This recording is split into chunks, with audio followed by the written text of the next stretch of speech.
merespon saya dengan baik. Peserta lumayan banyak ini ya, 202. Tetapi insya Allah masing-masing nanti akan menjaga diri untuk tidak saling mengganggu temannya. Biasanya mengganggu temannya itu dengan cara berdiskusi berdua bertiga. Tapi insya Allah kali ini tidak. Ibu-ibu pengawas TK yang sudah setia menemani kita, mudah-mudahan sampai besok sore ya Bu ya. Insya Allah. Terima kasih ya kami ucapkan kepada ibu-ibu pengawas yang luar biasa. Ini masih sangat segar-segar, tapi ternyata ada yang sudah sempurna juga gitu, luar biasa ya. Awet mudanya ibu-ibu ini, para pegiat PAUD ini biasanya awet muda. Ibu Ketua IGTK Ikutan Dumai yang sama-sama kita hormati dan saya cintai. Mana nih Ibu Ketuanya? Kayaknya sedang jalan-jalan, tapi tidak apa-apa. Para panitia atau teman-teman yang selalu setia juga menemani saya, Bu Pat dan teman-teman yang lain yang biasanya juga setia mendampingi saya jalan-jalan di Kota Dumai, sehingga saya senang balik lagi ke Dumai. Oke, peserta yang berbahagia, semoga semua sehat, sejahtera, amin, bergembira, iya. Salam jumpa kembali dengan saya di Kota Dumai. Mudah-mudahan 2 hari ini kegiatan kita menyenangkan ya teman-teman ya. Oke, biasanya saya sendiri, tapi hari ini saya mengajak teman supaya lebih seru gitu ya. Supaya pembelajaran kita, diskusi kita juga lebih dapat, supaya lebih bisa praktek. Maka kali ini saya mengajak teman saya, Bu Ida, silakan berdiri di situ, tidak apa-apa. Silakan dadah dengan para peserta. Nah, ini Ibu Farida Nur Setiawati, tetapi nama kerennya itu Bu Ida. Ya, dipanggil saja Bu Ida, atau ada yang mau memanggil Mbak juga boleh karena masih muda. Nah, Bu Ida ini merupakan teman sejawat ya, kepala TK. Jadi kepala TK Aisyah Nuraini, di mana PAUD Aisyah Nuraini itu saya sebagai pengelola. Kemudian ada penitipan anak, ada kelompok bermain, ada TK. Nah, Bu Ida ini kepala TK yang baru saja sebenarnya menggantikan kepala TK yang lama.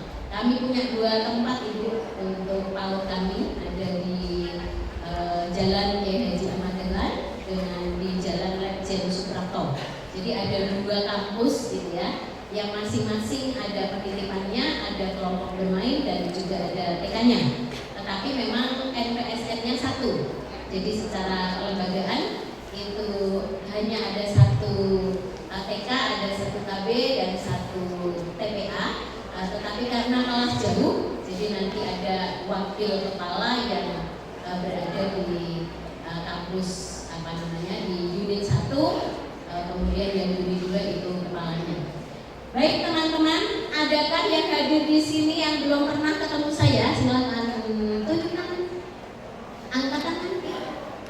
1, 2, ada lagi yang belum pernah? 3, 4, 5, 6, 7, 8, ada 10. Berarti prosentasenya kecil, sekitar 5%. Salam kenal ya Ibu ya, yang baru berjumpa dengan saya. Teman-teman yang lain berarti sudah ketemu dengan saya? Ya. Kompak, alhamdulillah. Ketemu sekarang pertama, kedua, ketiga? Kedua, ada yang ketiga. Karena sudah kali yang ketiga. Kalau tidak ada pandemi mungkin ya sudah kali keempat atau kali kelima gitu ya. Mudah-mudahan teman-teman tidak bosan dengan saya. Oke, teman-teman semuanya. Apakah kita perlu nyanyi dulu? Boleh. Apa kabar? Apa kabar? Kita jumpa lagi. Senyum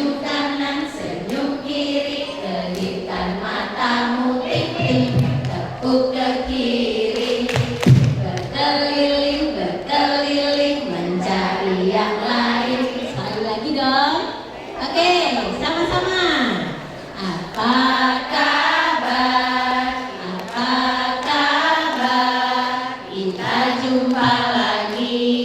Senyum kanan, senyum kiri, kedipkan matamu, tepuk ke kanan, tepuk ke kiri, berkeliling, berkeliling, mencari yang lain. Oke, terima kasih. Lumayan nambah fresh ya. Pengen tepuk tangan? Oke, kita tepuk tangan bersama. Dua hari ini kita akan diskusi kurikulum lagi. Saya ingat yang pertama kedua itu kita belajar bersama tentang kurikulum 2013, kan 13 ya. Kemudian yang kedua itu saya datang kan 13 juga, tapi lebih terkhusus tentang model pembelajaran sehat. Setelah itu saya sempat ke Duri beberapa bulan sebelum pandemi. Itu sebenarnya ada ilmu yang sangat nyambung dengan kurikulum Merdeka. Waktu itu saya mengisi materi tentang pembelajaran bermuatan STEAM dan LUSPA. Ya, tapi saya yakin teman-teman di Dumai juga sudah menerima materi tentang pembelajaran dengan STEAM dan LUSPA. Nah, itu merupakan basic sebenarnya untuk kurikulum Merdeka. Nah, sekarang ini kami berdua hadir di depan teman-teman. Nanti kita akan praktek juga supaya tidak hanya mendengar buki saja, mendengar Bu Ida saja. Teman-teman akan kami ajak untuk praktek bagaimana menyusun peta konsep, bagaimana menata LUSPA untuk pembelajaran berbasis literasi, kemudian bagaimana nanti kita juga akan simulasi. Jadi hari ini untungnya kalau saya ngajak teman itu bisa simulasi. Nanti menjelang sore lah ya, Bu Ida akan menyiapkan LUSPA, akan menata bahan dan alat, akan membuat invitasi, lalu nanti ada beberapa teman yang kami minta sebagai relawan pura-pura menjadi murid, gitu ya. Siap-siap nanti cepat-cepatan siapa yang mau jadi murid. Nah, nanti Bu Ida akan praktek simulasi menjadi guru, mempraktekkan bagaimana pembelajaran berbasis literasi. Kemudian nanti anak-anak akan bermain menggunakan LUSPA. Bagaimana nanti muatan STEAM itu bisa masuk di dalam proses pembelajaran. Gitu ya teman-teman. Semoga menyenangkan ya. Nanti kalau dirasa prakteknya di depan kurang oke karena peserta tidak bisa melihat dengan leluasa, nanti izin ya Bu ya, kursinya bisa dipinggirkan gitu. Terus prakteknya nanti ada di tengah-tengah. Itu juga akan lebih asik supaya peserta bisa duduk melingkar di pinggir, bisa melihat simulasinya. Bagaimana teman-teman? Setuju? Oke, harus menyenangkan dulu pokoknya yang namanya pelatihan itu ya. Baik teman-teman, kali ini kami akan sharing, kami akan menyampaikan tentang best practice kami, bagaimana kami mengimplementasikan kurikulum Merdeka. Namanya juga kurikulum Merdeka ya. Tentu ada banyak cara, tentu ada banyak alternatif kegiatan yang nanti teman-teman bisa lakukan. Nah, nanti kami akan menyampaikan ini yang kami lakukan. Teman-teman juga bisa melakukan yang lain. Nah, nanti kita diskusikan. Nah, sebelum kita bicara lebih ke teknis bagaimana implementasi kurikulum Merdeka, tentu kita tidak lupa melihat dulu, mengintip dulu bagaimana kebijakan tentang kurikulum merdeka. Nah, saya yakin teman-teman sudah sering mendengar melalui daring secara daring ya, secara online, melalui Zoom, Meet dan lain-lain tentang kebijakan kurikulum merdeka. Tetapi kita review sejenak bagaimana kebijakan tentang kurikulum merdeka. Oke, teman-teman, sebenarnya kurikulum merdeka ini kan ada semacam sejarahnya ya. Ya, semua ada sejarahnya. Jadi pemerintah memiliki atau punya program sekolah penggerak atau PSP. Kebetulan Kota Dumai ini termasuk yang dapat jatah angkatan pertama itu untuk PSP. Angkatan pertama itu sebenarnya baru ada 111 kabupaten yang terpilih, dan itu biasanya justru kabupaten yang agak-agak jauh dari kota-kota provinsi gitu ya. Banyak juga yang daerah 3T. Saya nggak tahu kenapa Dumai itu terpilih ya, tetapi yang jelas setahu saya 111 kabupaten atau 114 waktu itu termasuk kabupaten-kabupaten yang agak terluar seperti itu. Mungkin karena di sini dekat pelabuhan perbatasan ke Malaysia barangkali ya. Oke. Jadi ada program sekolah penggerak. Kemudian sekolah penggerak ini menggunakan kurikulum prototipe, kurikulum yang diberlakukan khusus untuk sekolah penggerak. Awalnya seperti itu. Nah, kemudian pandemi menyinggahi orang di seluruh dunia. Kita mengalami masa yang begitu sulit yang tidak pernah kita bayangkan. Pandemi menghampiri kita, maka terjadilah suatu situasi di mana tidak pernah kita bayangkan, termasuk pada bidang pendidikan, dan tidak ketinggalan juga TK, PAUD. Anak-anak tidak bisa tatap muka. Akhirnya kita pun karena tidak ada persiapan sama sekali, tidak pernah direncanakan, kita gagap-gagap seperti si buta dari gua hantu, mau diapakan ya anak-anak. Akhirnya kita menggunakan pembelajaran secara daring, atau kita menggunakan pembelajaran dengan cara mengirimkan LKA ke rumah. Orang tua yang mengambil, kalau di Jogja sangat ketat prokesnya, orang tua nggak boleh ngambil ke sekolah, dosen digosenkan. Jadi Pak Gojeknya ngambil tugas ke sekolah, dibawa pulang. Berbagai cara kita lakukan, termasuk di tempat kami pun juga ada banyak best practice juga. Selama pandemi, kami termasuk punya program yang namanya Swalayan APE. Jadi APE kami itu dikasih panduan cara memainkan, dan itulah yang kami kirim ke rumah, agar anak bermain APE dari sekolah, menggunakan panduan dari sekolah dan didampingi oleh orang tua. Singkat cerita, pandemi 2 tahun menyebabkan anak-anak kita learning loss. Sering mendengar itu, Bapak Ibu? Learning loss, apa learning loss? Kalau di sekolah ya anak-anak SD itu keterlambatan atau ketertinggalan ya, ketertinggalan pembelajaran, keterlambatan perkembangan. Anak-anak yang usia 5 tahun mestinya sudah perkembangan bahasanya sudah lebih baik. Karena kondisi pandemi, orang tua tidak selalu paham perkembangan anak. Orang tua dituntut pekerjaan tetap jalan secara jarak jauh. Di rumah harus bekerja secara online, tetapi juga harus mendampingi anak. Itu tuntutan yang luar biasa ya Bu. Semoga benar-benar pandemi sudah lenyap dari muka bumi. Nah, itulah kondisinya, learning loss. Bahkan pemerintah mengambil kebijakan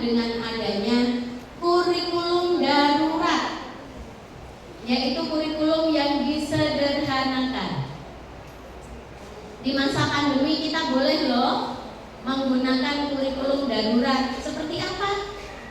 K13 KIKD-nya dikurangi. Kalau biasanya 1 minggu 12 KIKD, ini dikurangi. Paling 6 KD, 7 KD gitu ya. Disederhanakan. Kalau SD, SMP, SMA beda lagi cerita. Nah, kalau kita penyederhanaannya seperti itu. Oke.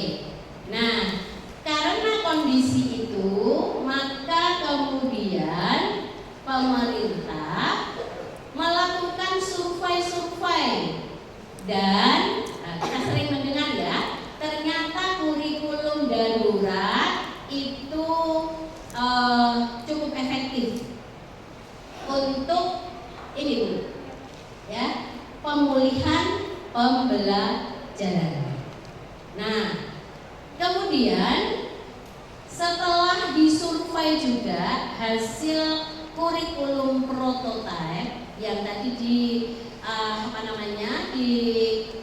dipergunakan atau diperuntukkan di sekolah penggerak, ini kemudian dinilai bisa menjadi solusi untuk pemulihan pembelajaran.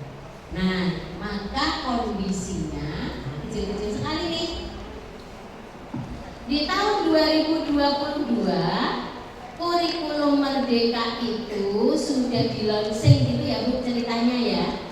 Tetapi belum diwajibkan kepada seluruh satuan untuk menggunakannya di tahun ini.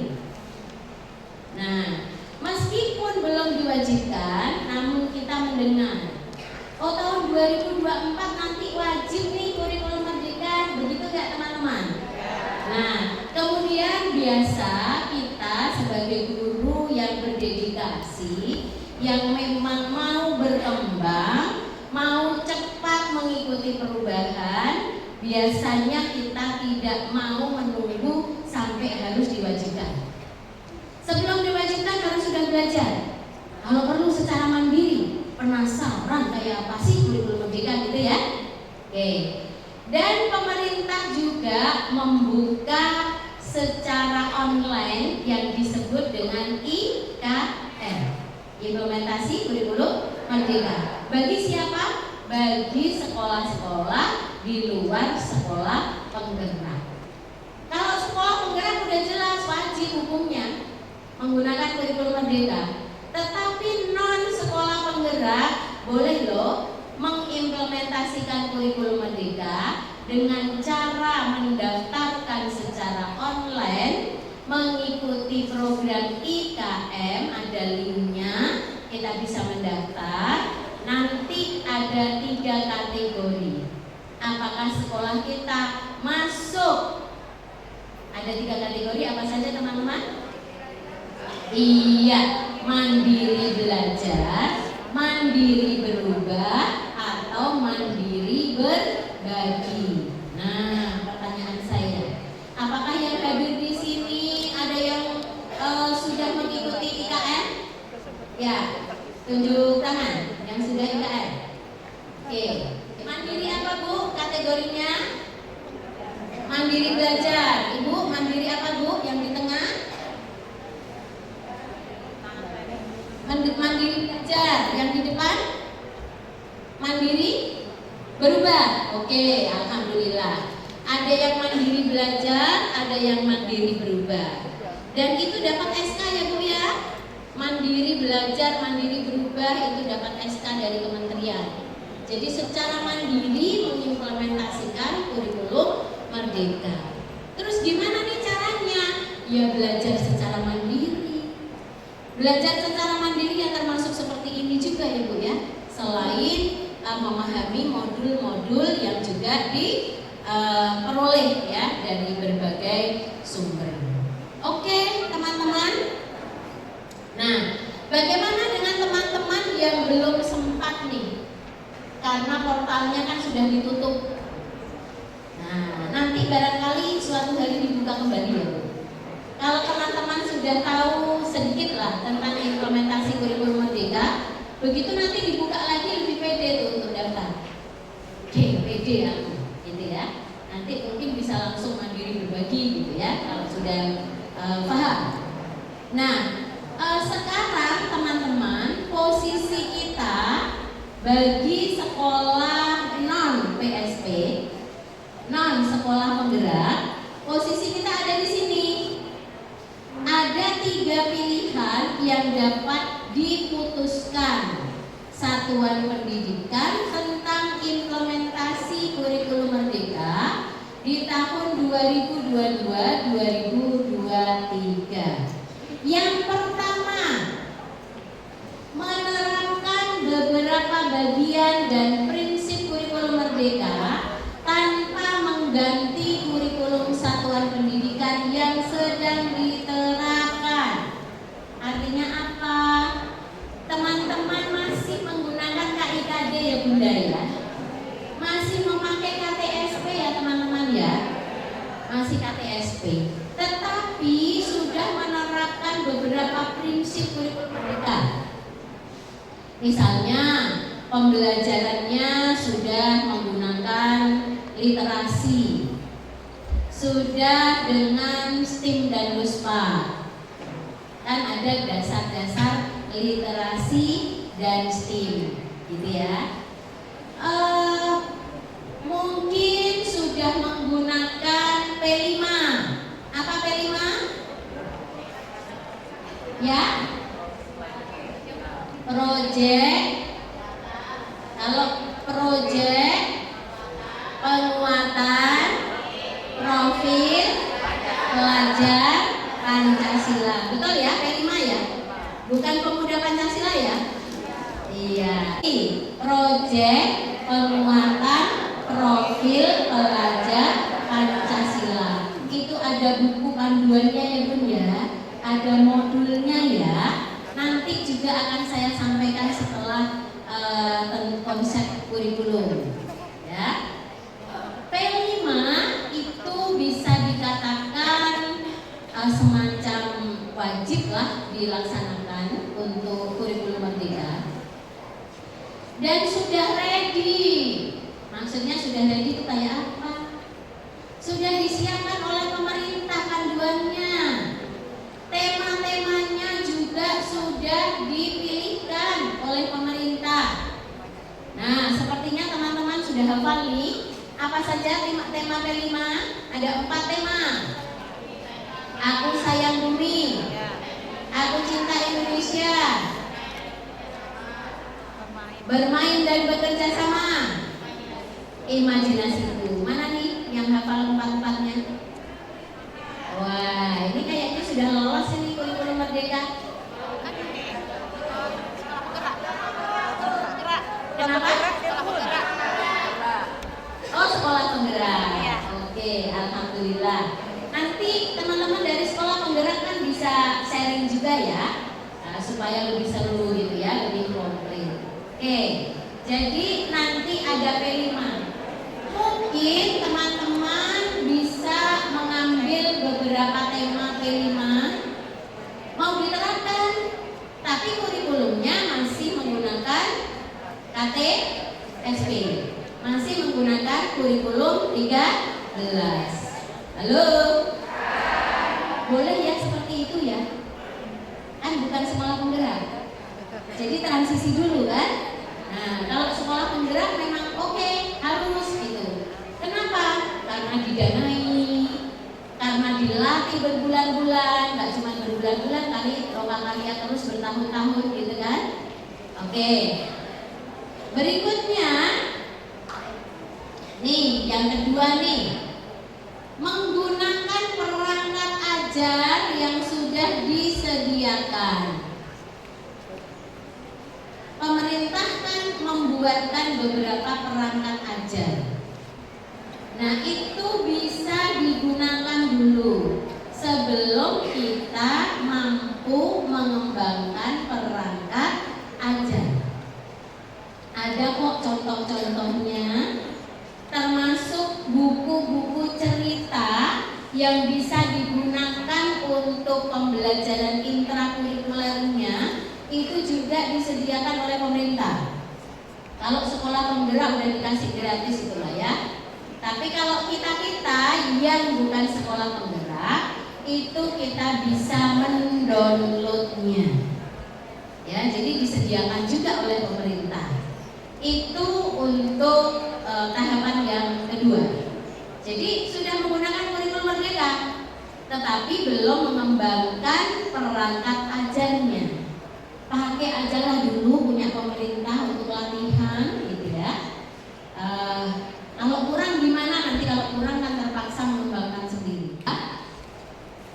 Mengembangkan sendiri berbagai perangkat ajar.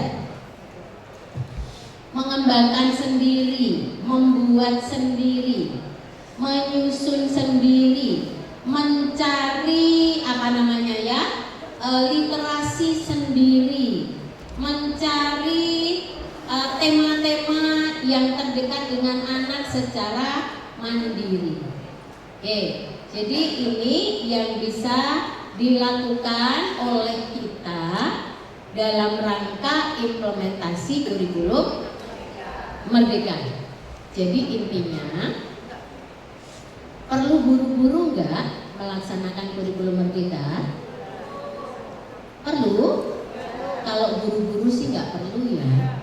Tapi perlu bersegera tidak? Perlu bersegera. Sebelum artinya kita tidak perlu menunggu diwajibkan. Tapi tentu untuk implementasinya kan kita harus punya sedikit pemahaman. Ya. Bahkan pemahamannya nggak harus yang benar-benar utuh dulu kok. Gitu ya. Nanti prinsip-prinsipnya itu yang perlu kita sepakati bersama. Coba kita lihat ya. Apa sih keunggulan kurikulum Merdeka? Kok kita harus bersegera untuk belajar, bersegera untuk mengimplementasikan. Nah, tentu kita perlu yakin dulu dong. Kalau belum yakin nanti jalannya tidak akan baik. Oke. Nah, apa keunggulannya? Yang pertama, kurikulum Merdeka itu lebih sederhana dan mendalam. Nah, ini nanti tergantung kita sih memaknainya.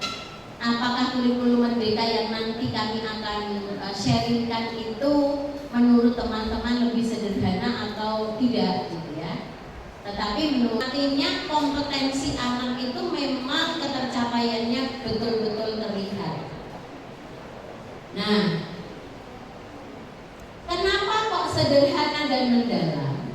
Karena fokus pada materi yang esensial dan pengembangan kompetensi peserta didik pada. Nah, jadi ibarat kata tidak terlalu banyak target, tetapi bagaimana yang terpenting kita sebagai guru itu menjadi fasilitator yang baik, menjadi motivator yang baik. Nah, itu nanti anak-anak otomatis perkembangannya itu akan sangat banyak muncul. Enggak ribet gitu ya, enggak ribet dalam arti guru semua yang atur gitu. Kemudian belajar menjadi lebih mendalam, bermakna, tidak terburu-buru dan menyenangkan. Yang jelas sangat menyenangkan kurikulum Merdeka itu. Kenapa kok sangat menyenangkan? Nah, kalau kegiatannya itu nanti sumbernya dengan cara mengunjungi tempat secara langsung, nah itu pasti anak-anak senang ya Bu ya. Bu gurunya pun senang karena banyak keluar. Tapi kalau itu terus yang dilakukan, nggak ada alternatif lain, pusing ya Bu. Ibu sekolah penggerak juga? Oh bukan, tapi sudah implementasi ya.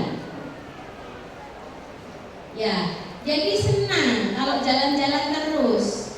Tapi kok kalau selama 1 tahun kok harus jalan-jalan terus tiap hari Senin? 1 tahun itu kan 34 kali ya Bu ya. Wow, mana lagi yang dikunjungi ya, gitu. Pusing lah kita. Selain pusing memikirkannya, kita juga pusing biayanya.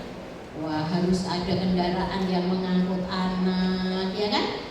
Lagi resiko yang harus kita pikirkan, gitu. Nah, jadi nanti itu yang perlu kita diskusikan. Apakah harus selalu mengunjungi satu tempat atau ada alternatif lain? Nah, itulah yang nanti kita diskusikan. Oke. Berikutnya yang kedua, lebih merdeka. Anaknya, gurunya merdeka enggak? Harusnya gurunya merdeka, tapi kalau kata Bunda Aida, itu gurunya belum merdeka. Tambah kerjaan dia Bu. Meskipun ini yang namanya administrasi kurikulum merdeka itu cukup sederhana. Tidak ada prosem, ya kan? Tidak perlu prosem, tidak perlu RPPN, tapi modul ajarnya Bu 20 halaman. Ya. Tetapi kalau itu sudah menyenangkan, tidak ada masalah. Tapi yang jelas tidak ada prosem, tidak ada RPPN. Lumayan kan Bu?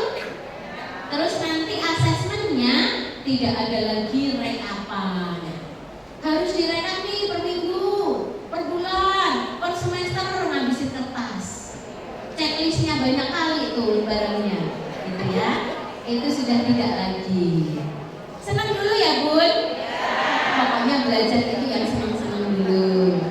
Perkara nanti selama 2 hari, wow, ternyata banyak kali yang harus disiapkan, itu urusan lain. Oke Bu, lebih merdeka. Siapa yang lebih merdeka? Peserta didik memilih kegiatan sesuai minat, bakat, dan idenya. Ini kalau yang belum implementasi itu selalu tanda tanya loh Bun. Peserta didik memilih kegiatan sesuai minat, sesuai idenya. Macam mana lah pelaksanaannya? Selama ini kan bu guru yang menentukan kegiatan, ya kan? Terus saya melihat kalau sekolah menggerak nih, anak-anak diajak jalan-jalan, mengunjungi tempat tertentu. Kan itu juga belum tentu minat semua anak. Nah, ada nggak tanda-tanda kayak gitu? Ada. Terus gimana cara mengakomodasi seluruh minat anak? Ya, tanda tanyanya dicatat aja dulu, apakah nanti terjawab atau tidak, gitu ya.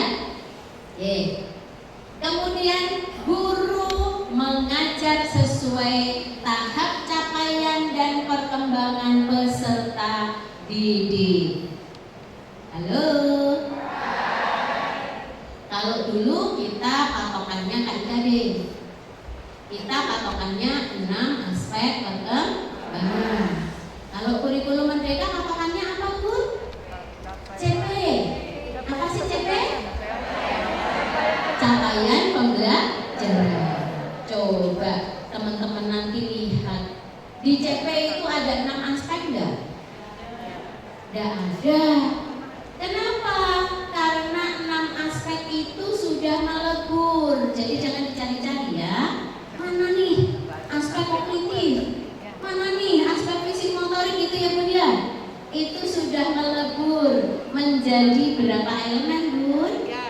3. Nih kayaknya kita pulang aja Bu Ida. Teman-teman udah ahli? Ya? Boleh kami pulang? Oh enggak. Iya, belum ya. Hari besok sore lah boleh kami pulang. Ya, sudah melebur ke dalam 3 elemen. Apa saja elemennya? Nilai agama dan budi pekerti, jati diri, dasar-dasar literasi, dan STEAM. Iya, Bukis. Kalau yang kayak gitu-gitu kami sudah sering dengar Bu. Tapi bagaimana menghubungkan dengan pembelajaran? Iya ya Bu ya, Bu Eda ya. Itu yang ditunggu, tapi harus sabar Bu. Karena kan kita harus mengawal dulu dari sini. Fokus. Ya, kita lanjutkan. Sabar ya sayang ya. Oke. Yang berikutnya, sekolah memiliki wewenang untuk mengembangkan dan mengelola kurikulum dan pembelajaran sesuai dengan karakteristik satuan pendidikan dan peserta didik. Jadi memang diharapkan kurikulum merdeka itu KOSP-nya, kurikulum operasional satuan pendidikan, KOSP ya teman-teman ya, atau disebut KOS. Kalau KOS kurikulum operasional sekolah, KOSP kurikulum operasional satuan pendidikan. Apa bedanya? Enggak beda, sama aja.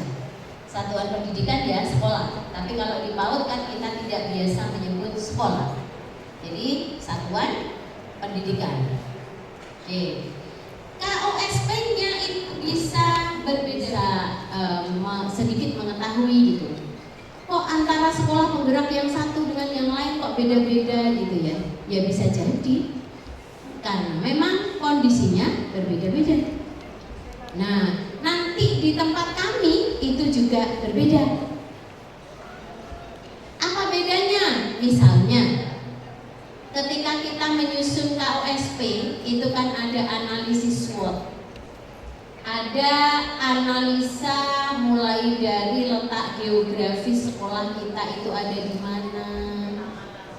Kalau kami letak geografisnya itu berada di tengah perkotaan, di pinggir jalan raya di mana lalu lintas sangat ramai, padat kendaraan, bahkan super padat.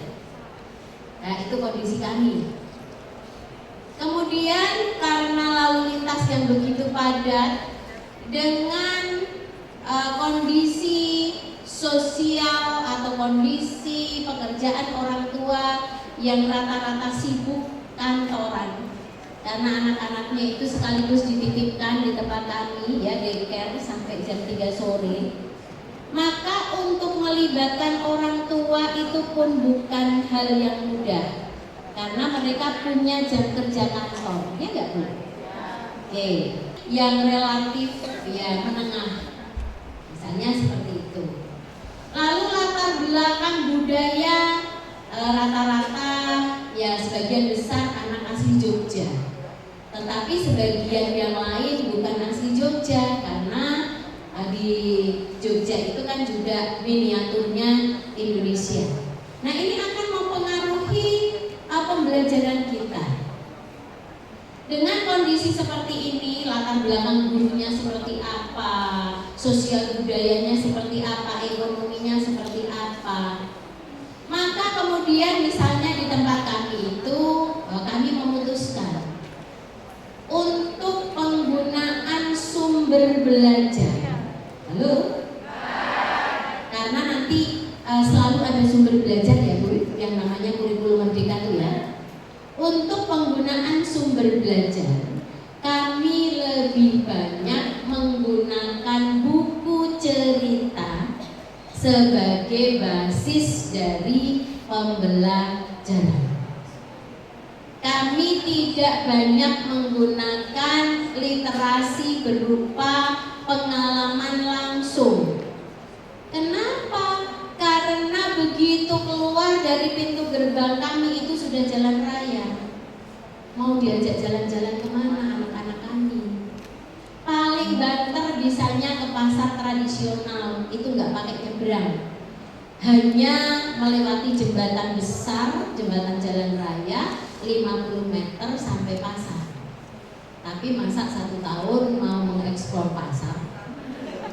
Ya gitu ya. Nah, jadi ini yang menyebabkan sekolah kami, tentu lembaga kami atau satuan PAUD kami nanti berbeda, literasinya berbeda.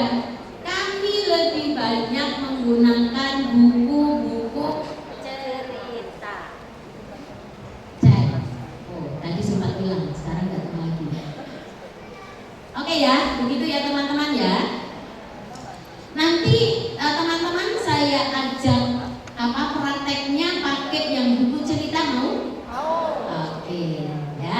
Kalau yang jalan-jalan nanti boleh juga. Lebih relevan dan interaktif.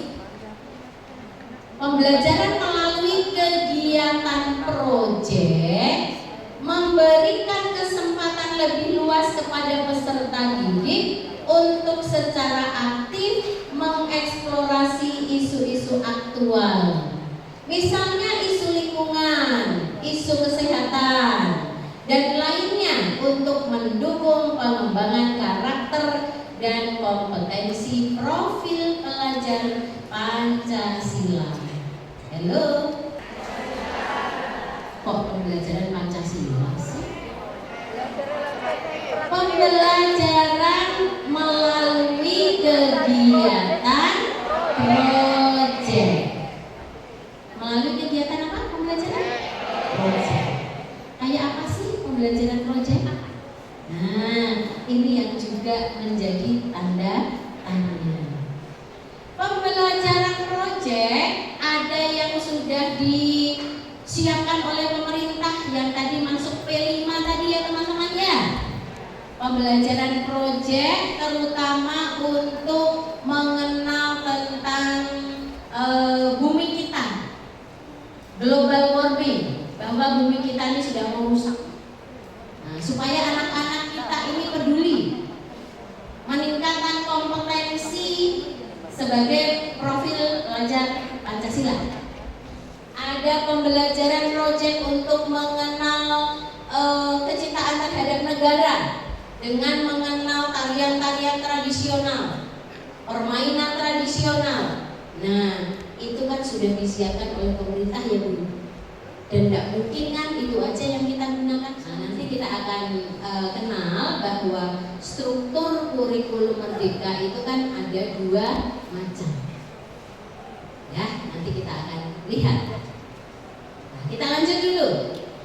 Nih, apa sih perbedaan kurikulum Merdeka dengan K13? Yang pertama, kurikulumnya kalau K13 itu pakai KTSP. Apa toh beda KTSP dengan KOSP? Ini belum ada P-nya. Hanya memang untuk kurikulum Merdeka itu KOSP itu diharapkan betul-betul disesuaikan dengan visi misi lembaga masing-masing. Kemudian KIKD materi dan muatan. Dulu kita kan sibuk ya. KIKD muatan materinya apa? Gitu kita belajar membuat muatan materi waktu itu. Nah, kalau sekarang di sini di kurikulum Merdeka itu kita gunakan CP, TP, dan TK. Nah, nanti teman-teman bisa lah minta sharing juga dengan sekolah penggerak yang sudah terampil ini ya, menyusun TP dan TK. Apa itu TP? Dulu kita sibuk kan Bun, menentukan tema subtema kan? Iya tuh. Lingkungan, setelah lingkungan, kebutuhan, kayak hafalan gitu ya. Kemudian juga sama semua gitu ya. Padahal sebenarnya kalau kita melaksanakan K13 betul-betul, itu temanya sudah enggak sama. Temanya kita sudah boleh menentukan sendiri. Cuman kita sering gagal move on. Tahu gagal move on? Iya. Susah mau move on dari tema yang lama. Kita merasa tema lama itu sudah segala-galanya paling oke, gitu ya. Sehingga ketika K13 boleh loh teman-teman mengembangkan tema sendiri sesuai lembaga, tapi tidak ada itu Bu. Tetap balik, kalau nggak 11 tema minimal 8 tema. Itu yang digenggam erat. Rasa-rasanya kalau bukan tema itu tuh kayak sah gitu pembelajaran. Nggak afdol gitu ya. Oke, itulah kondisi kita. Sekarang tema atau topik, nah tolong teman-teman dicatat. Tema atau topik pembelajaran itu berdasarkan literasi atau pengalaman langsung. Jalan-jalan kemana nih? Minggu ini? Ke pasar. Jadi topiknya tentang apa? Pasar, gitu ya. Oke.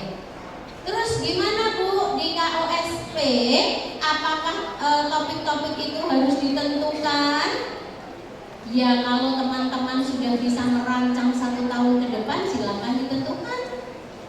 Tetapi kalau belum kan kita juga masih harus mencari apa ya Bu ya, literasi yang sesuai gitu kan. Mau kunjungan kemana, bisa kita tuliskan temanya itu misalnya tema besar saja, itu bisa. Misalnya tema tentang lingkungan sekitar, itu boleh. Nah nanti topik-topiknya itu bisa kita tentukan sambil berproses. Berikutnya, cara belajar anak waktu kurikulum 2013 itu lebih banyak individu dan tidak berkelanjutan.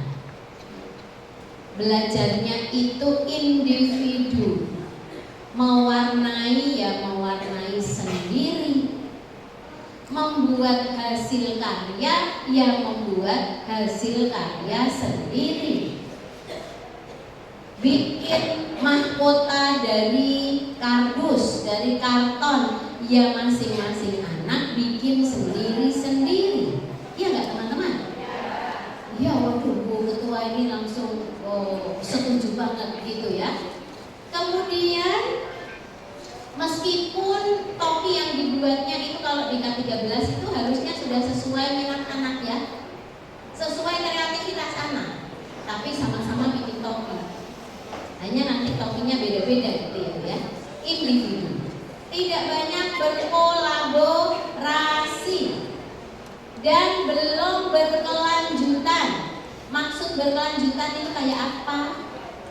Jadi hari ini pembelajarannya misalkan bermain huruf dan angka, ya sudah selesai ya Bun ya.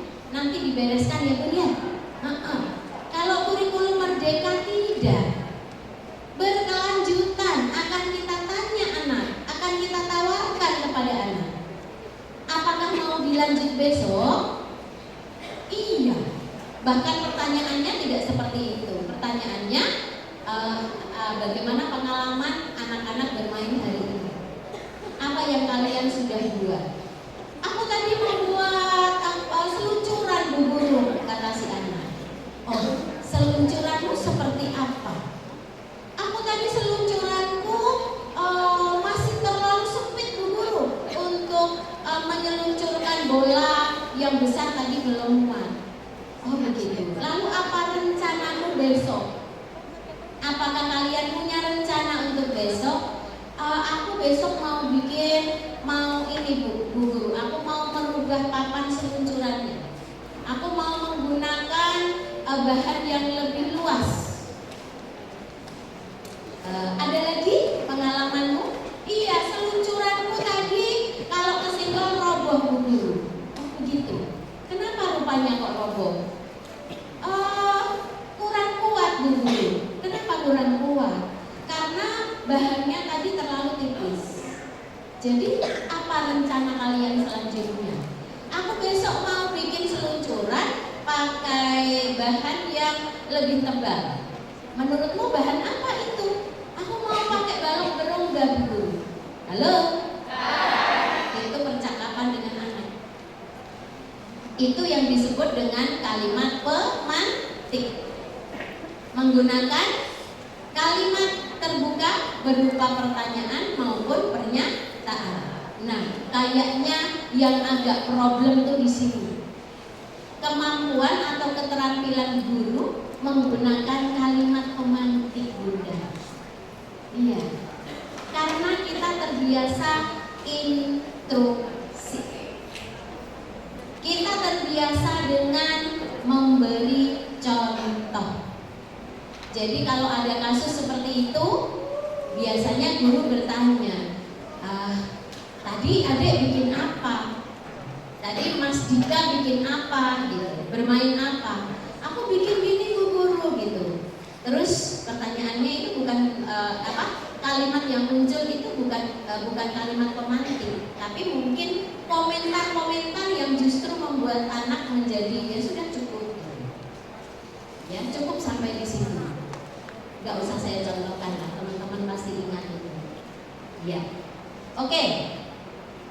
Kita lanjut. Jadi di kurikulum Merdeka ini cara belajar dengan proyek berkolaborasi berkelanjutan. Ya, anak-anak itu mengerjakan proyeknya itu bisa berkelompok, bisa 3 anak, bisa berempat, bisa berlima, bahkan bisa berbagi tugas. Anak satu kelas membuat satu proyek, lalu 3 anak nanti tugasnya apa? Berbagi tugas, berbagi peran. Itu untuk kurikulum Merdeka. Sejauh ini sampai di sini, apakah menurut teman-teman ada perbedaan? Ada ya. Nah, cuma nanti prakteknya itu dulu yang kami tunggu gitu ya. Ya, kalau buru-buru pagi-pagi udah praktek, nanti cepat selesai, cepat pulang kamu. Ya, kita lanjut. Jadi berkolaborasi sesuai dengan dimensi 6 dimensi profil pelajar Pancasila. Bergotong royong, gitu ya Bun ya. Terus apa Bu? Mandiri, apalagi Bun? Kreatif, apalagi Bun? Ya? Bernalar kritis, oke. Apalagi Bun? Bergotong royong. Satu lagi yang paling berkebinekaan global. Lo kayaknya ada satu yang belum. Apa tuh? Bertakwa kepada, iya.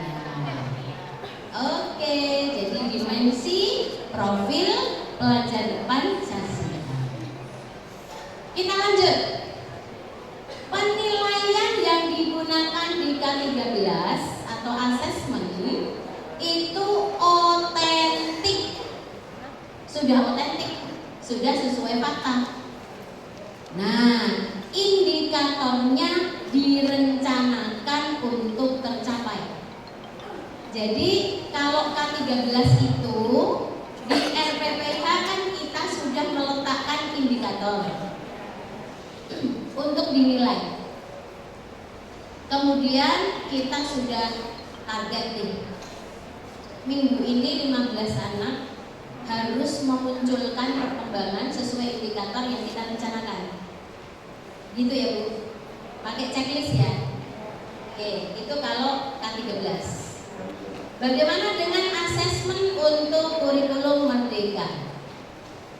Penilaian otentik, indikator kita yang menentukan, tetapi bukan menjadi target yang harus dicapai anak saat itu. Jadi kita memang menentukan indikator, tetapi kalau anak tidak memunculkannya, kita tidak perlu tergopoh-gopoh. Tergopoh-gopoh untuk apa? Ayolah Nak, tampilkanlah kemampuan sesuai indikator ini. Tidak perlu seperti itu. Karena tugas guru itu bukan memaksa anak untuk memunculkan indikator tertentu, tetapi tugas guru adalah memfasilitasi, menstimulasi anak agar capaian perkembangannya itu tercapai, terwujud. Jadi kalau tidak tercapai gimana Bu? Ya biarkan saja, tidak usah di-checklist. Enak kan Bu? Enak. Tapi jangan kemudian ya sudah nggak pernah muncul Bu, berarti nggak pernah ada checklist. Gawat lah kalau seperti itu.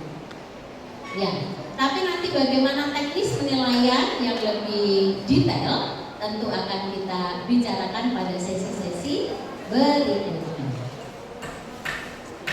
Apa kabar teman-teman? Masih di sini? Ada yang sudah mulai ngantuk? Ada?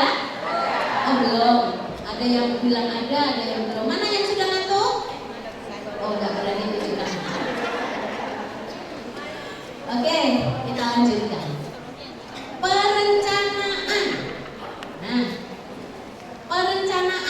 pembelajaran kalau di kurikulum 2013 itu ada prosen, ada RPPM, ada RPPH. Kalau kurikulum merdeka RPPH. Bun, tolonglah. Nanti kalau ibu kepingin belajar ke sekolah penggerak, nggak usah mendesak, Bu, mana RPPM-nya?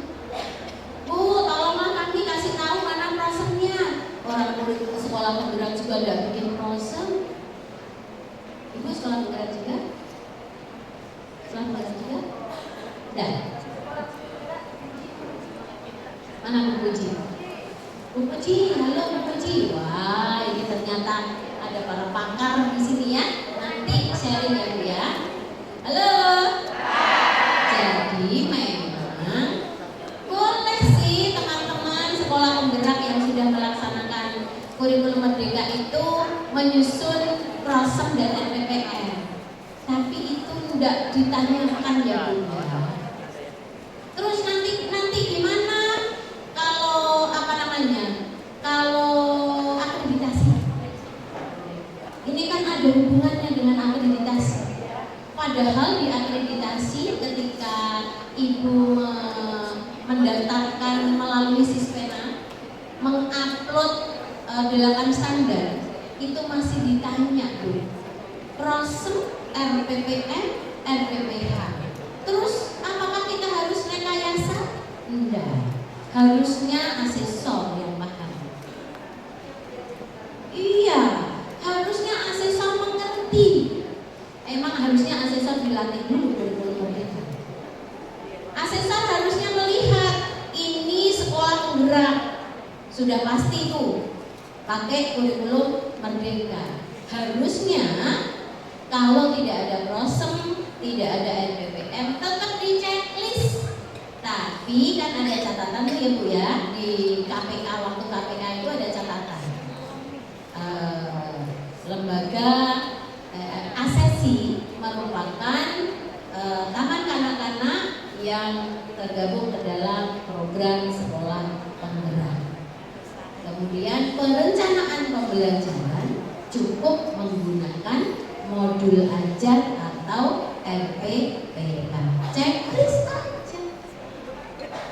Iya, harusnya begitu. Ya, ini nanti tugasnya Bang. Ya, tapi memang agak-agak mengkhawatirkan karena belum semua asesor paham itu. Tahunya pokoknya mana RPPM-nya, gitu. Kami tidak buat lagi Bu RPPM, gitu.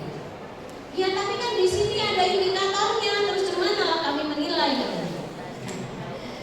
Ya, aku ya Bu ya, kita nggak perlu kaku-kaku hidup ini Bu, yang lurus saja. Oke. Halo. Ibu yakin nggak dengan keunggulan kurikulum merdeka? Yakin? Betul? Ya. Bu, saya sarankan kalau ada perubahan-perubahan baru itu segera bergerak Bu.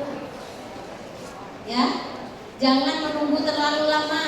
Contoh, kemarin waktu saya di Pekanbaru itu kan pesertanya dari berbagai daerah. Ada yang mendatangi saya, Bunda Kis, gimanalah kami ini, katanya. Kenapa Bu? Gitu. Kami baru belajar dari Bukis tentang sentra. Kami baru melengkapi kelas kami dengan alat-alat sentra.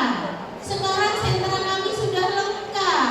Ternyata Bukis datang lagi sudah tidak pakai sentra. Capek Bu.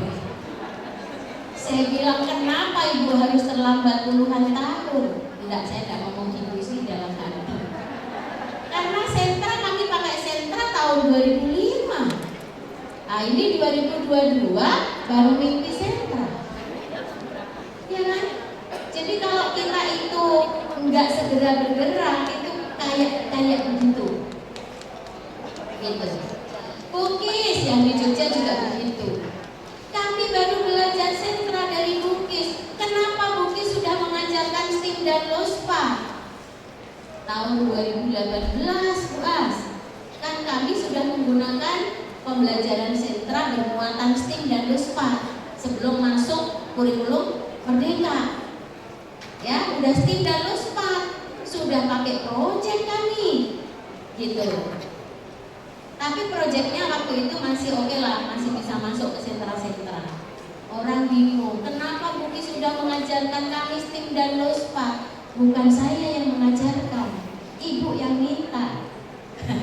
Saya bilang begitu. Oke ya teman-teman, ini sebagai pembelajaran kita. Kalau kita terlalu lamban, nanti udahlah, kita belum mencoba, udah ganti lagi yang baru. Siapa yang mau disalahkan? Bu pengawas kan nggak mau juga ya disalahkan ya? Iya, karena memang kita yang harus terus bergerak. Kita yang terus harus selalu berubah ke arah yang lebih baik. Setuju teman-teman? Ya, pokoknya kalau udah setuju udah tenang loh saya. Ibu-ibu panitia kayaknya setuju juga ya? Setuju. Oke. Yuk kita mulai agak mengerucut nih. Kita akan bicara tentang bagaimana sih struktur kurikulum merdeka. Kalau dulu K13 itu strukturnya langsung 6 aspek. Nah, langsung 6 aspek perkembangan. Nilai agama moral, fisik motorik, kognitif, bahasa, sosial emosional, seni gitu ya Bu. Kalau sekarang struktur kurikulum merdeka gimana Bu? Nah ibu-ibu nih yang dari sekolah penggerak, Bu siapa tadi Bu Uji ya? Oke, gimana kurikulum merdeka ini strukturnya?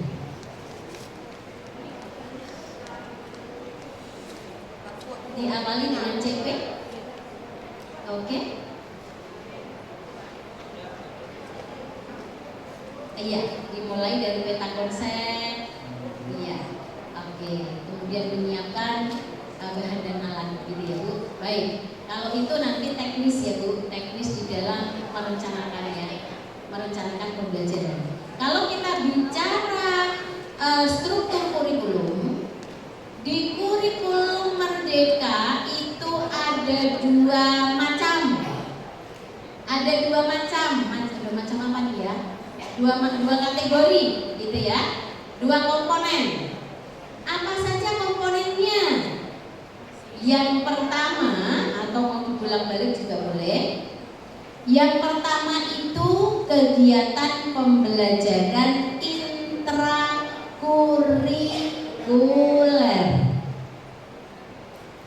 Yang kedua itu yang tadi kita sebutkan.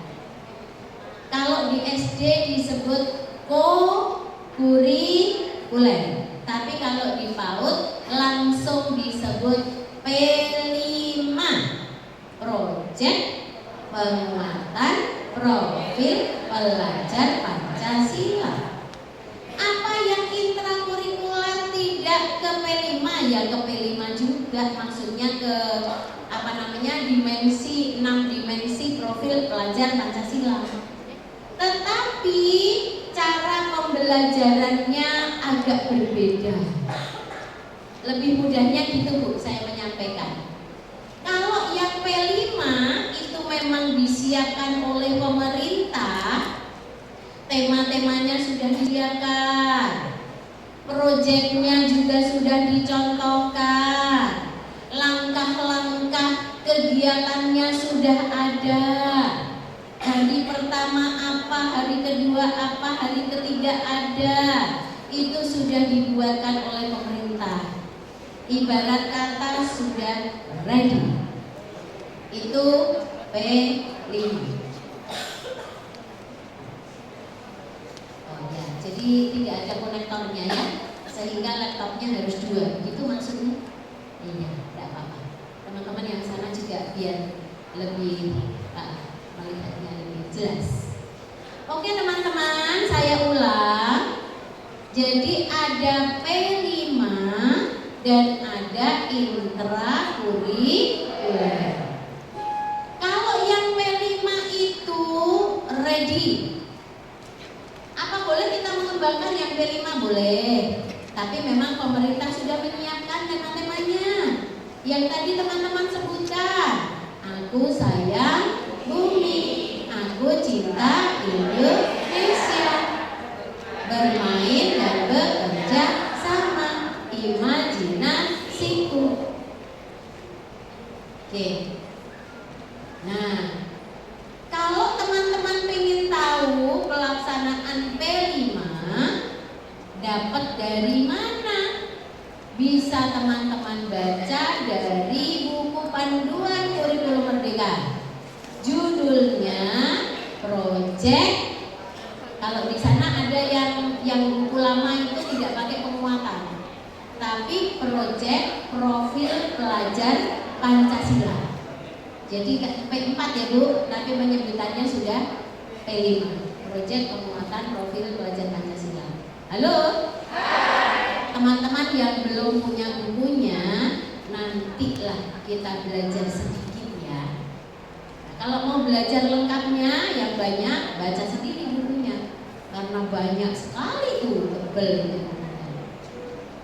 Itu untuk pelaksanaan P5.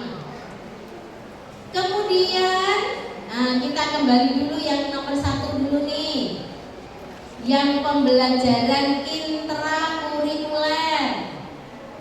Nah, seperti apa yang kegiatan intrakurikuler? Kegiatan pembelajaran intrakurikuler dirancang agar anak dapat mencapai kemampuan yang tertuang di dalam capaian pembelajaran. Jadi kemampuan yang ada di CP ya Bu ya. Nah, kalau dulu KIKD. Intisari kegiatan pembelajaran intrakurikuler adalah bermain bermakna sebagai perwujudan merdeka belajar dan merdeka bermain. Kegiatan yang dipilih harus memberi pengalaman yang menyenangkan dan bermakna bagi anak. Terus, kegiatan perlu didukung oleh penggunaan sumber-sumber belajar yang nyata dan ada di lingkungan sekitar anak. Tapi di sini ada penjelasan. Sumber belajar yang tidak tersedia secara nyata dapat dihadirkan dengan dukungan teknologi dan buku bacaan anak. Nah, di sini pembelajaran menggunakan STEAM dan PlusPad berbasis literasi. Nah, nanti di buku panduan kurikulum merdeka itu ada buku berjudul Literasi dan STEAM. Nah, itulah yang digunakan untuk intrakurikuler yang keseharian. Bagaimana menyusun peta konsep. Sumber belajarnya apa? Bisa pengalaman langsung. Kalau pengalaman langsung yang tadi gimana teman-teman? Yang tadi jalan-jalan, mengunjungi tempat tertentu sesuai dengan topik bahasa. Tetapi kan tadi boleh ya menggunakan buku cerita.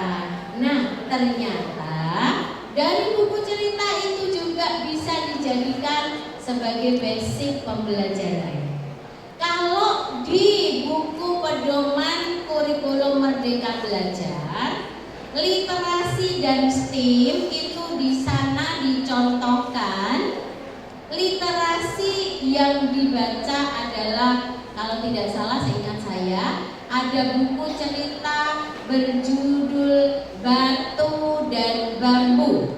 Nah, teman-teman terutama sekolah penggerak yang sudah punya buku pedoman yang 6, buku pedomannya ada 6 ya. Itu nanti salah satunya literasi dan STEAM. Nah, itu di sana ternyata kita bisa loh pembelajaran intrakurikuler itu menggunakan buku cerita. Dan buku ceritanya nanti dicari konsep-konsepnya. Nah, konsep itu kayak apa toh Bukis? Ya nantilah kita latihan. Oke ya. Jadi teman-teman sudah bisa memahami bahwa kurikulum merdeka itu ada P5, lalu ada apa teman-teman? Intrakurikuler. Dua-duanya tentu perlu menggunakan sumber belajar. Kalau sumber belajarnya bisa dikunjungi secara langsung, bagus. Tapi rasa-rasanya kalau terus-menerus lelah juga kita. Maka sumber belajar bisa diganti menggunakan bisa video, bisa gambar-gambar, bisa juga buku cerita. Oke. Kita lanjutkan sekarang. Nih, tadi kan intrakurikuler. Sekarang yang P5-nya kayak apa? Proyek penguatan profil pelajar Pancasila bertujuan untuk memperkuat upaya pencapaian profil pelajar Pancasila yang mengacu pada standar kompetensi lulusan. Kalau di PAUD STPPA. Jadi masih pakai ya STPPA ya. Kemudian penguatan profil pelajar Pancasila di PAUD dilakukan dalam konteks perayaan tradisi lokal. Jadi kalau begitu P5 itu ada konteksnya ya teman-teman. Ada perayaan tradisi lokal, hari besar nasional, hari besar internasional. Pelaksanaan P5 ini masuk di PROTA. Apa PROTA? Program tahunan. Jadi teman-teman membuat program tahunan bulan Juli. Apa kegiatannya? Apa istilah sekarang? Pengenalan lingkungan sekolah. Disingkat apa biasanya teman-teman? MPLS. Misalnya bulan Juli MPLS. Kemudian parenting. Lalu event apa yang bulan Juli sudah ada tuh? Hari Anak ya? Hari Anak Nasional. Nah, Hari Anak Nasional misalnya mau mengambil proyek P5 dengan tema imajinasiku. Oke, berarti dituliskan di PROTA P5, tema imajinasiku. Bulan Agustus parenting, lalu apa parenting itu selalu ya Bun ya. Kalau sudah pakai kurikulum merdeka itu keterlibatan orang tua betul-betul harus ya optimal. Bulan Agustus parenting. P5 tema Aku Cinta Indonesia. Mau berapa minggu? 2 minggu. Bulan Oktober ada apa nih Oktober? Kesaktian Pancasila. Mau pakai apa nih temanya? Masih Aku Cinta Indonesia. Apakah harus setiap hari besar kita P5? Tidak juga. Boleh kok 1 semester 2 kali, 3 kali itu boleh. Gitu ya. Aturannya masih seperti itu ya teman-teman.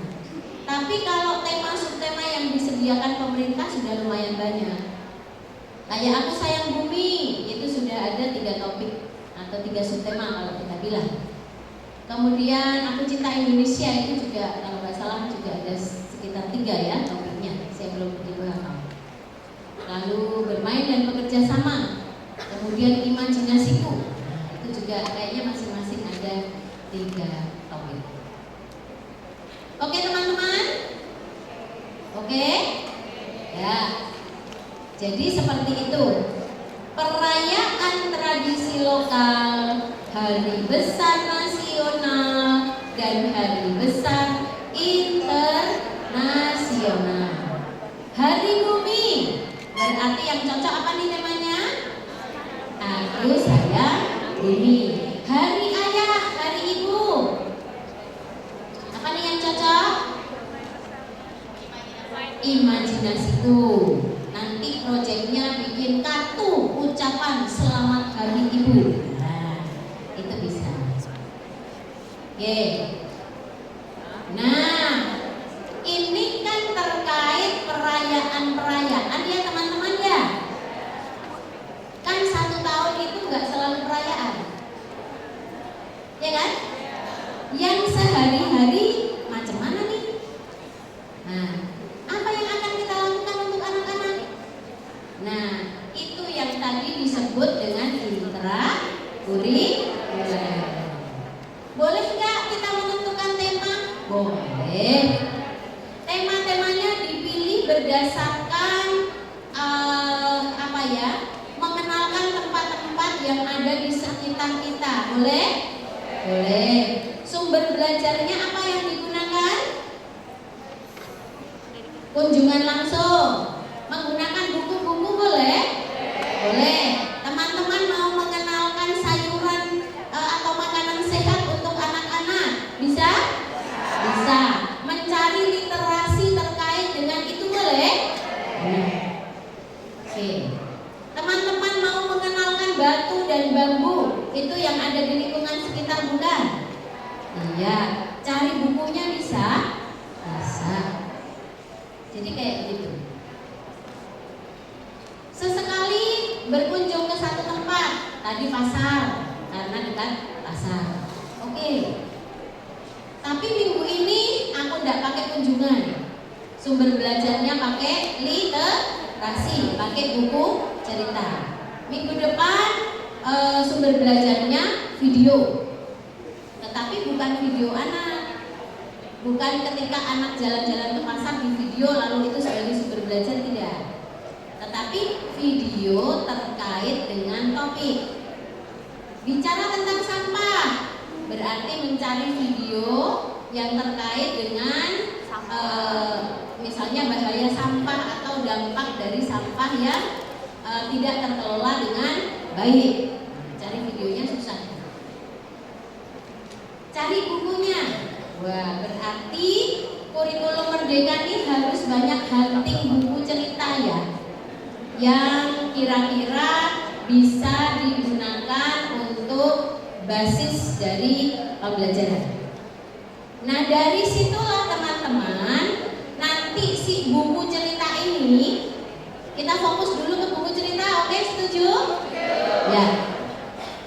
Si buku cerita ini nanti akan kita baca sebagai guru ya. Kita baca berulang-ulang, kita pahami alur ceritanya. Buku ceritanya itu sudah ditentukan oleh pemerintah belum? Belum. Kita bisa menentukan sendiri? Bisa. Buku cerita misalnya dongeng-dongeng tradisional boleh? Boleh. Kayak gitu ya. Nanti kita pahami bukunya, alur ceritanya seperti apa. Tapi memang kita harus pintar mencari buku yang sesuai. Lalu kemudian buku itu nanti kita cari konsep pengetahuannya. Kita buat yang tadi Bu Puji sebutkan sebagai peta konsep.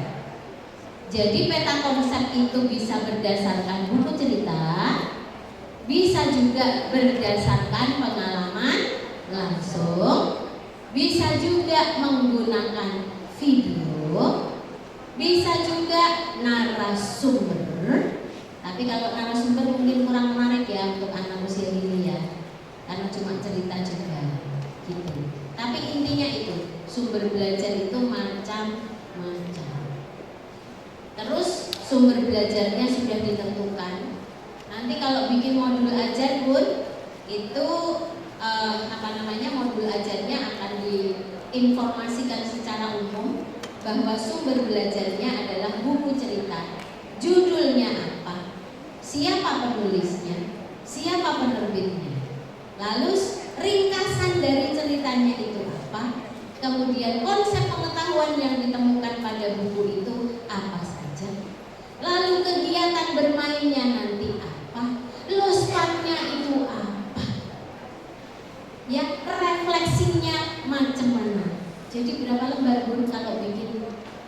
modul ajar 20 lembar. Wah, kalau Bu Ida itu punya modul ajar lintas Bu. Bu Ida tuh berapa? 3 lembar ya? Apa 4 lembar ya?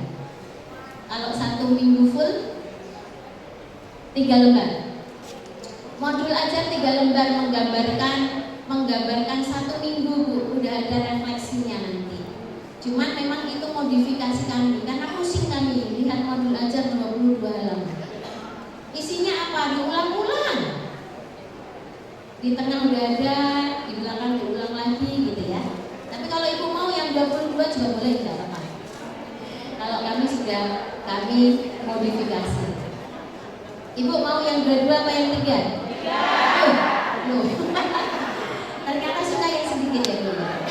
Tapi kalau pembagian jatah suka sedikit apa banyak? Baik, manusiawi. Baik. Oke ya teman-teman ya.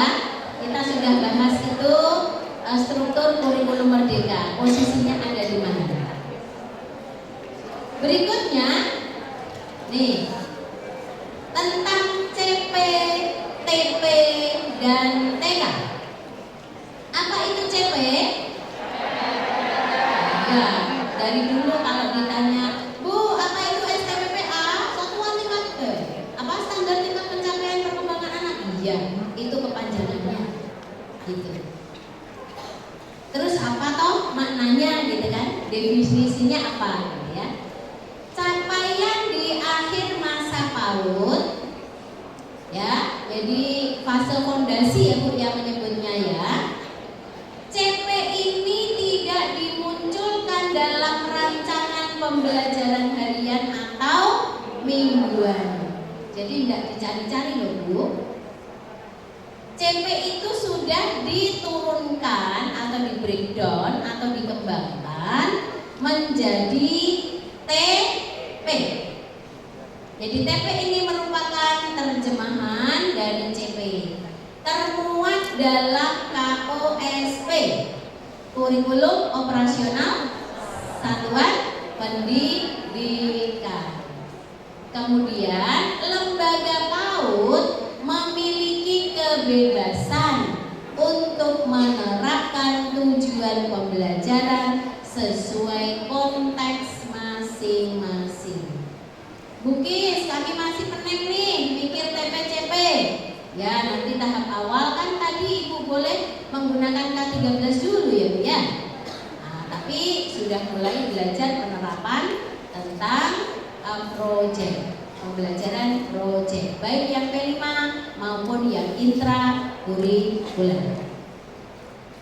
Tujuan kegiatan dibuat oleh guru dan digunakan dalam rancangan pembelajaran harian atau mingguan. Loh, Bukis kok di situ masih muncul mingguan? Kan boleh Ibu membuat mingguan. Tapi kalau kita modul ajar itu mingguan itu sudah diwakili modul ajar ya Bu Puji ya. Jadi nggak perlu lagi lah bikin RPPM itu. Karena sudah modul ajar dan di situ sudah ada RPPH-nya. Oke, jadi ini diturunkan dari tujuan pembelajaran yang ada dalam kurikulum. Kalau tujuan kegiatan itu memang lebih spesifik. Lanjut. Ini hanya contoh ya Bun ya. Contoh CP yang diturunkan ke dalam TP. Oke. CP ini sepertinya sudah ada perubahan. CP yang pertama ini kayaknya sudah CP yang kedua ini sudah ada revisi. Ya. CP nilai agama dan budi pekerti. Kalau dulu KIKD itu kan singkat-singkat ya Bun ya. Kayaknya menghafal lebih mudah ya. Kalau sekarang nih CP ini rumusannya panjang gitu. CP nilai agama dan budi pekerti.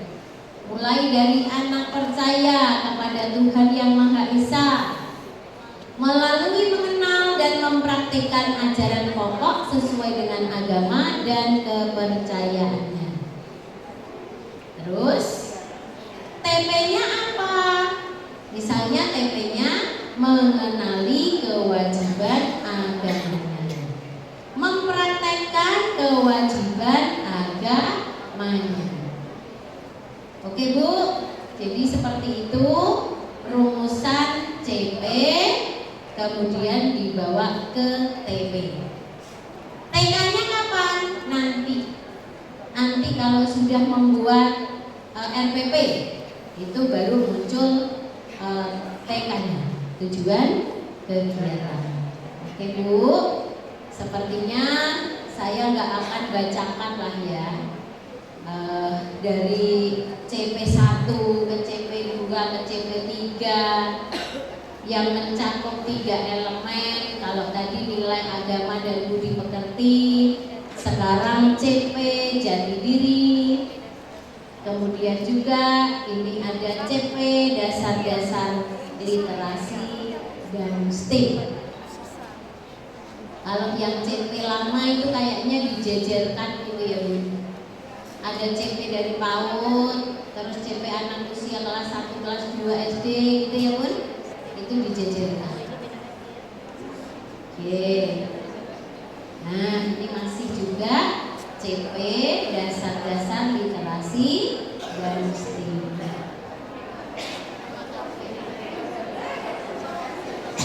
Izin dulu. Baik teman-teman, ini tadi kita sedang menerima informasi terkait dengan kurikulum merdeka dan dasar-dasarnya ya, mulai dari mengenal struktur, lalu KIKD yang diganti dengan CP, TP, dan TK. Sesi berikutnya, halo, ini jam berapa ya? 11:04. Oke, masih cukup ya Bu Ida ya, 45 menit untuk Bu Ida menyampaikan materi yang kedua. Materi yang kedua ini teman-teman, kan tadi kita bicara tentang intrakurikuler, tentang pembelajaran sehari-hari, ya kan? Menggunakan apa tadi? Sumber belajarnya pakai apa? Ya, bisa pengalaman langsung, bisa literasi berupa buku cerita, bisa video atau foto-foto, gambar-gambar. Oke. Atau narasumber. Nah, kita akan belajar tentang bagaimana cara membacakan buku cerita ke anak. Apakah membaca buku cerita ke anak itu, saya yakin teman-teman setiap saat sudah membacakan buku cerita ke anak.